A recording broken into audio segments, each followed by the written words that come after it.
નવસારી જિલ્લામાં ભાજપમાં મહત્વપૂર્ણ નિર્ણય લેવામાં આવ્યો છે। ભૂરાલાલ શાહનું બીજી વખત જિલ્લા પ્રમુખ તરીકે નિયુક્તિ કરવામાં આવી છે। આ નિર્ણય પાર્ટીના નિરીક્ષક જસવંતસિંહ ભામોરની હાજરીમાં લેવાયો છે।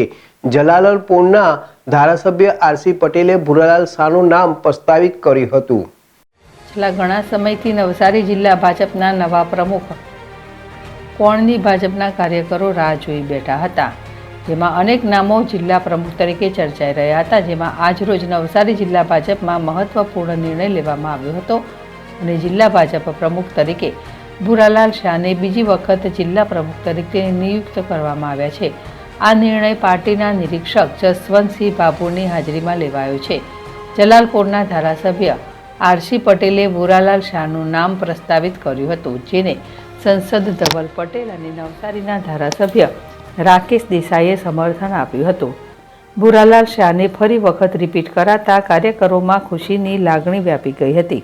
સાથે જ કાર્યકરોએ આ નિર્ણયને ફટાકડા ફોડી તેમજ ઢોલ નગારા સાથે વધાવી લીધો હતો। અલ્પેશ કશ્યપ, ZSTV, નવસારી।